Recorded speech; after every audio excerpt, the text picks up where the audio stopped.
ሰላም እንዴት ናችሁ? በዚህ ክፍል ጥለት በመስራት የፓተርን አጠቃቀም አንድ በአንድ በደንብ እናያለን። አብራችሁን ቆዩ።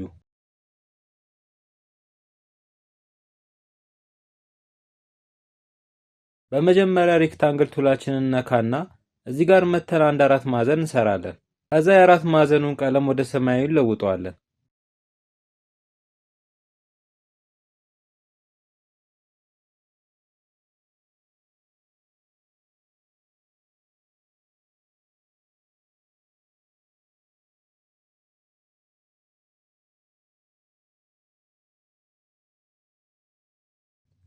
በመቀጠል ሰሌክት ቱላችንን ነክተን ኪቦርዳችን ላይ አልትን ይዘን ሳንለቅ አራት ማዕዘኑን በሌፍት ክሊክ ይዘን በመጎተት አራት ማዕዘኑን ደፕሊኬት እናደርገዋለን።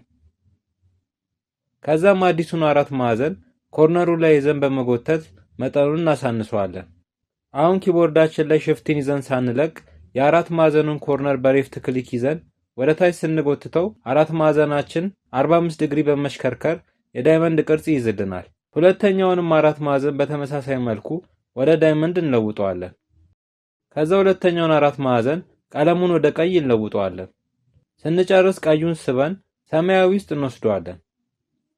በድጋሚ ቀዩን ዳይመንድ ደፕሊኬት እናደርገውና ሳይዙን አሳንሰን ቀለሙን ወደ ቢጫ እንለውጠዋለን።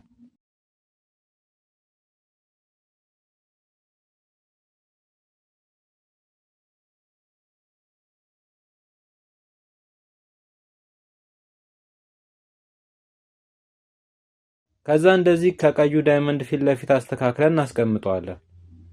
አሁን ደግሞ ቢጫውን ደፕሊኬት እናደርገውና ሳይዙን አነስ አድርገን ቀለሙን ወደ አረንጓዴ እንለውጠዋለን።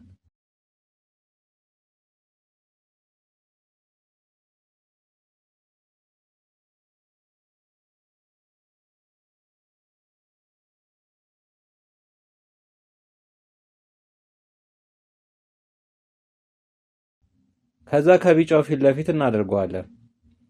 በዚህ መልክ ልንሰራ ያሰብነውን የጥለት ቀለሞች ደርድረን ስንጨርስ ሁሉንም በአንድ ላይ በሌፍት ክሊክ ይዘን ሰሌክት እናደርጋቸውና ከላይ ዊንዶውስ የሚለውን ነክተን ከታች ፓተርን ኦፕሽን የሚለውን እንመርጣለን። አሁን እዚህ ጋር ፓተርን ኦፕሽን የሚል አዲስ ፓሌት ይከፍትልናል። እሱ ጋር እንሄድና እዚች ጋር ያለችውን ሶስት መስመር አንድ ጊዜ እነካውና ከሚመጡልን ምርጫዎች ውስጥ ሜክ ፓተርን የሚለውን እንመርጣለን። እንደምታዩት አሁን የሰራነውን ቅርጽ በመደጋገም ፓተርን ፈጥሮልናል። ዋናውን ቅርጽ በሌፍት ክሊክ ሰሌክት አድርገን ሳይዙ ትልቅ ስለሆነ አነስ እናደርገዋለን። ሳይዙን ካሳነስነው በኋላ እዚህ ጋር መተን ሳይዝ ስታይል ቱ አርት የሚለውን ስናበራው ፓተርናችን በሙሉ ተነካክተው ይደረደራሉ። ኔም የሚለው ላይ ጥለት ብለን ስም እንሰጠዋለን።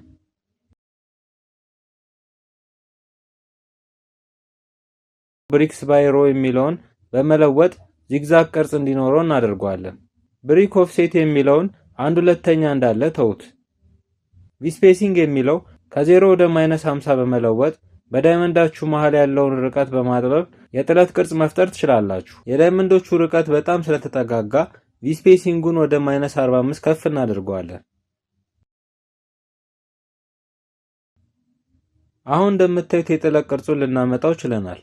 ስለዚህ ከላይ ሄደን ደን የሚለውን በመንካት የጥለቱን ቅርጽ እናጸድቀዋለን።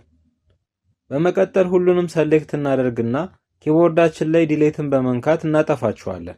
ቅድም የሰራነው ጥለት እንደ ቀለምነት ተመዝግቦ የቀለም መምረጫ ስዋቻችን ውስጥ እናገኘዋለን። ስለዚህ አሁን ስዋችስ የሚለውን ፓኔል እነካለን። ስዋችስ የሚለውን ፓኔል ካጣችሁት ከላይ ዊንዶውስ የሚለውን ነክታችሁ ከታች ስዋችስ የሚለውን ትነካላችሁ። አሁን ስዋች ፓኔሉ ጋር ትሄዱና ከቀለሞቹ መሃል ወደ ታች ተወርዱና መጨረሻ ላይ ጥለት የምትለውን ቀለም ታገኛላችሁ።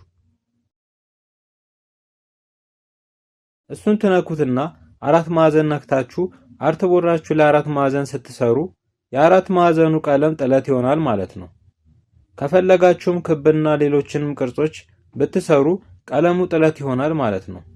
ስለ ፓተርን ይህን ያልካወቃችሁ በቀጣይ ክፍል እንደ ፕሮጀክት ማጠናቀቂያ ቀለል ያለች ሚኒባስ ታክሲ ዲዛይን የምናደርግ ይሆናል።